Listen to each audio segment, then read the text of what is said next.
Are you ready? Yes! Woo! Fuck it! Hello, friends, for WrestleTrivia 1. I'm your host, Kevin J. Callis. Yeah. And you're watching episode 60 of Wrestling Jeopardy, the ultimate interactive game show where you're the contestant. We'll get you back up into the ring in just a moment or two for more exciting action. Thank you, Mean Gene, and with that, let's go to the board now and check out the categories that you'll be quizzed on. Starting with 2025 in memoriam. Up next is my alma mater, which is going to be a category all about wrestlers and the colleges and universities that they attended. Our third category is Look Out Below. Our fourth category is Okerlund Outtakes.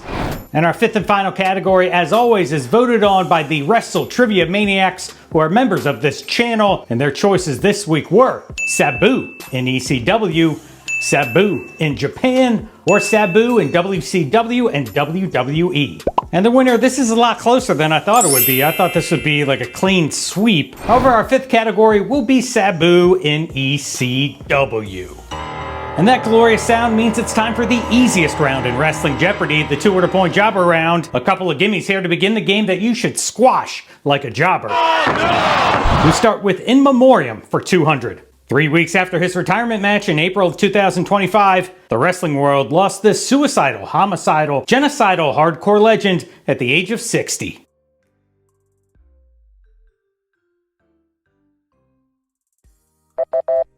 The correct answer, who is Sabu?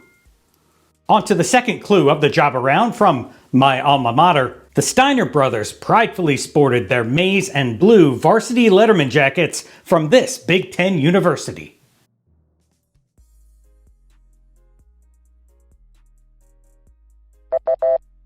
What is the University of Michigan? Look out below, it's the third clue of the game, worth 200 points. Attempting his signature plancha dive onto Shawn Michaels at WrestleMania 25, this superstar landed headfirst on the floor in terrifying fashion.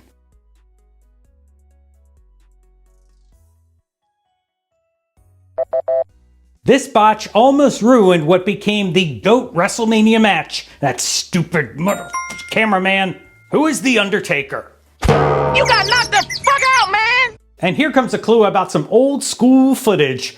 It's Okerlund Outtakes for 2. In the mid-1980s, Mean Gene agreed to train with this superstar, leading to fun skits where Okerlund was forced to gulp down raw eggs for breakfast and struggle through basic workouts.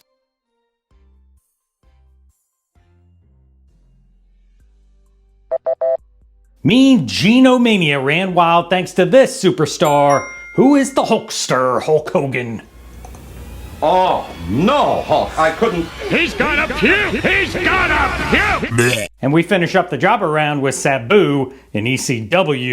In 1995, Sabu departed ECW, leaving this human suplex machine, who was also his tag partner, high and dry.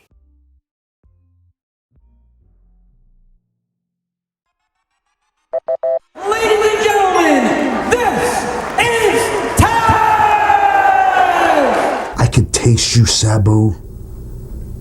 I could taste Korean barbecue. We move on to the 400-point round, beginning with In Memoriam. Steve McMichael earned this nickname for himself based on his similarity to a strongman character of the same name from the classic movie Blazing Saddles.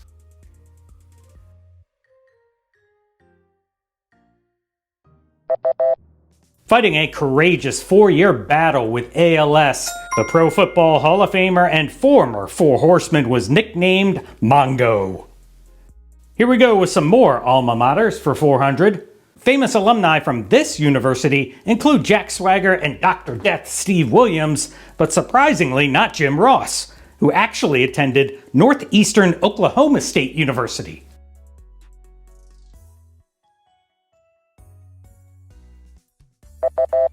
Whoa, Nelly, Boomer Sooner, what is the University of Oklahoma? Now, I was thinking about doing a bonus question based off that impersonation I just did, but you know what? If you know it, leave a comment below. Let's move on. The third clue for the 400s belongs to Look Out Below. WrestleMania 19 nearly ended in disaster when Brock Lesnar under-rotated his attempt at this high-risk maneuver and landed directly on his head and neck.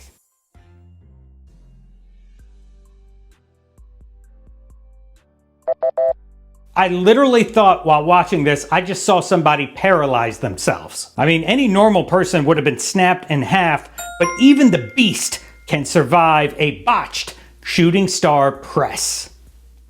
On to Okerlund outtakes for 400. When this pay-per-view sign unexpectedly fell behind him, a startled Mean Gene dropped an F-bomb on camera during his backstage interview with Rick Rude and Bobby the Brain Heenan.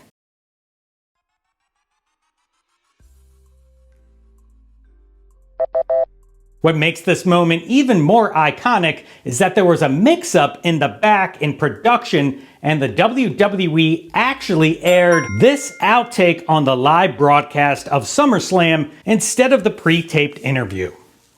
And let's finish off the 400s with Sabu in ECW. The main event of the inaugural November to Remember in 1993 featured a tag match between Terry Funk and King Kong Bundy versus Sabu and this Road Warrior.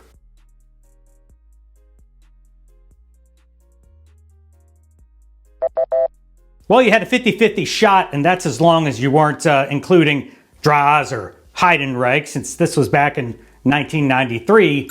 But the correct answer, who is Road Warrior Hawk? Well, we move on to the 600-point round, beginning with In Memoriam. Throughout his career, Bill Mercer covered everything from the Dallas Cowboys to the Kennedy assassination. However, his name remains most closely tied to being the longtime announcer for this wrestling promotion.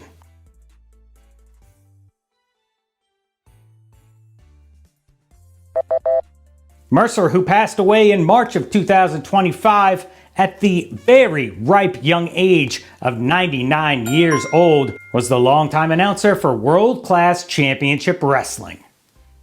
Let's move on to my alma mater for the third time. This one's worth 600. This first ever 24/7 champion parlayed his love for the University of Florida into the short-lived tag team Slater Gator.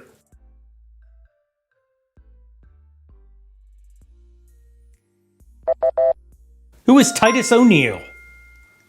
On to the halfway point of the game, it's look out below for 6. Failing to land a suicide dive during an episode of SmackDown in December 2022, this wrestler's botch is infamously referred to as the Flop Dollar.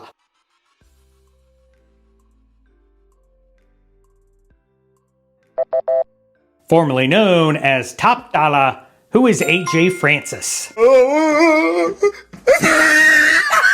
Alright, hopefully you don't botch this next clue from Okerlund outtakes for 600. Confronted by Mean Gene asking why he missed his scheduled interview dates in this Missourian city, the Ugandan giant Kamala broke character and actually spoke English.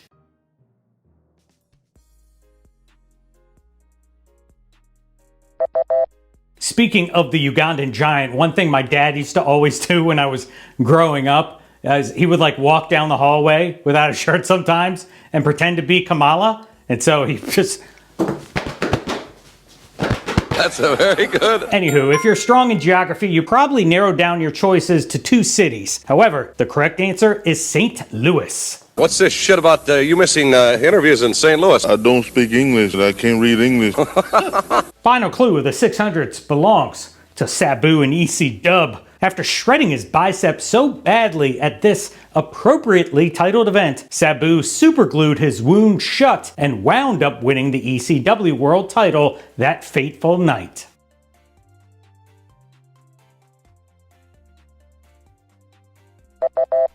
One of the most gruesome stateside matches you'll ever see, and it was actually the final ever barbed wire match in ECW because of just how brutal it was. The correct answer, what is born to be wired?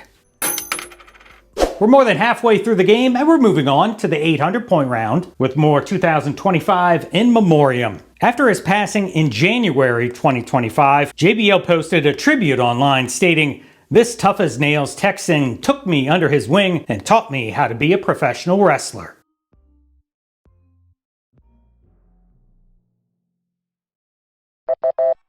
Who is Black Bart? Here comes my alma mater for the 4th time.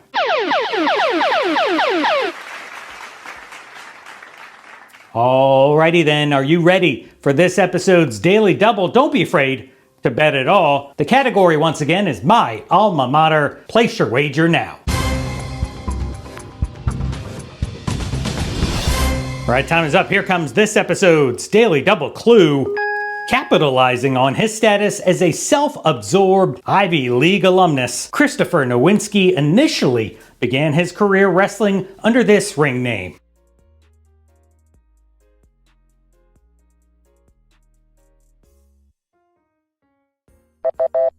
Do you like apples? Hopefully you do, and hopefully you got this Daily Double right. Who is Chris Harvard? He was recently seen on Tough Enough, Chris Harvard! If you didn't get it right, it's not your fault, okay?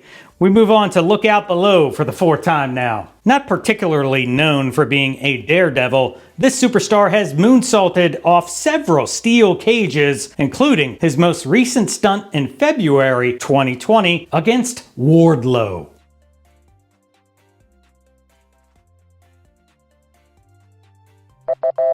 Now, he actually performed this move about 10 years ago on Raw in a steel cage match against the New Age Outlaws, but this leap happened back when Cody was all elite. Who is Cody Rhodes? The 4th clue from Okerlund Outtakes is worth 800 points. Mean Gene could hardly contain himself after this former WWE Women's Champion said the line, "I'm not about to lay down on my back and let someone cover me."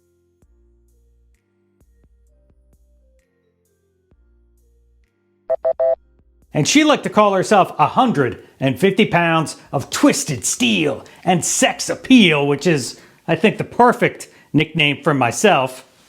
Who is Wendy Richter? I thank you very much.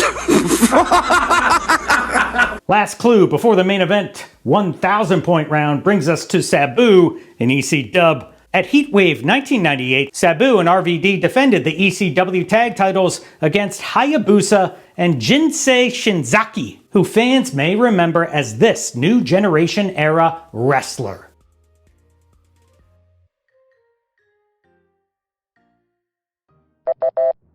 Who is Hakushi? Alright, we started with the jobber round, but now we're at the main event, and if you think you're a diehard wrestling aficionado, these 5 questions are guaranteed to put your knowledge to the test. And I'm not joking! And let's start off with the final clue from In Memoriam. Wearing camouflage fatigues and spewing pro-apartheid proclamations, Ed Wiskoski was best known for his tenure in the AWA, playing this South African mercenary.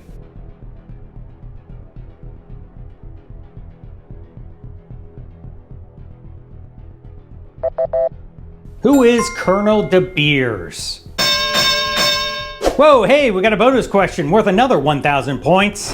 After retiring, Wiskoski, Colonel De Beers, and longtime friend Playboy Buddy Rose ran a wrestling school out of the Pacific Northwest that helped to train this Wrestling with Regret YouTube personality.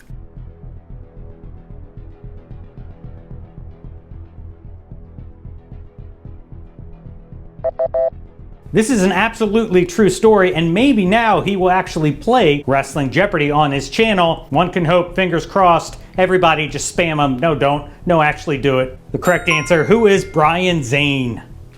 Alright, it's almost time to graduate on to Final Jeopardy, but first, here's my alma mater for the final time. Mike Rotunda is a proud alumnus of Syracuse University, a 3-time NWA World Television Champion, and was the captain of this collegiate pro wrestling stable.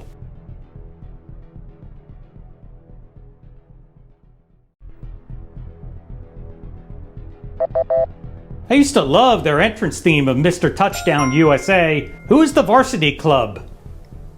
Final clue for Look Out Below is worth 1,000 smackaroos. A year after a horrific fall fractured his skull, New Jack wasn't just competing against this wrestler in a scaffold match for XPW, he was out for extreme revenge.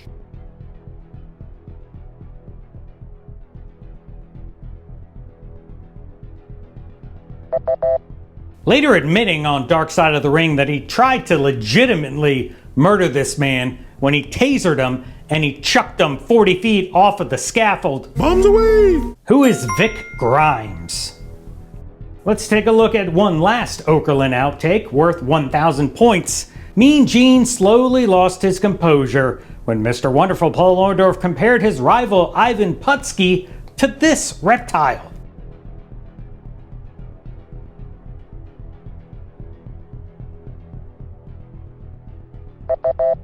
Unlike many of Mean Gene's crack-ups, this outtake didn't turtly derail the interview. I've heard. What is a turtle? Turtle head. You know, when you seen a turtle with that big old long head and then he does something and it goes in? But that's exactly what Putsy's gonna do. Final clue on the board belongs to Sabu and ECW. The entrance theme most associate with Sabu was produced by Harry Slash and the Slash Tones and called this.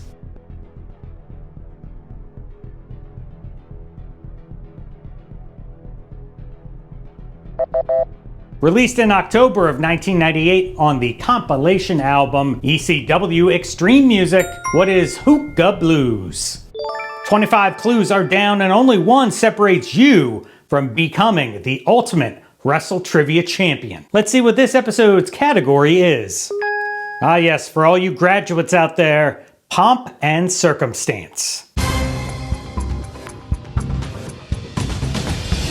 Alright, time's up. Here's episode 60's final Jeopardy clue.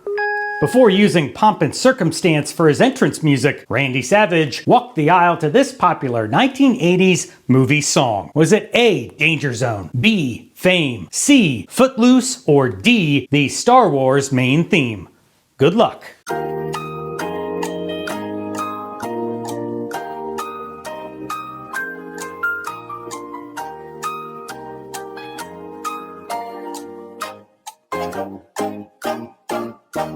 The movie became an overnight sensation, and this song won an Oscar in 1981 for the best movie theme song. What is Fame? I'm gonna live forever. And that does it for another episode of Wrestling Jeopardy. Thanks so much for playing along. Do me a favor, leave a comment with your score below. My name is Kevin J. Callis, and I'll see you next time.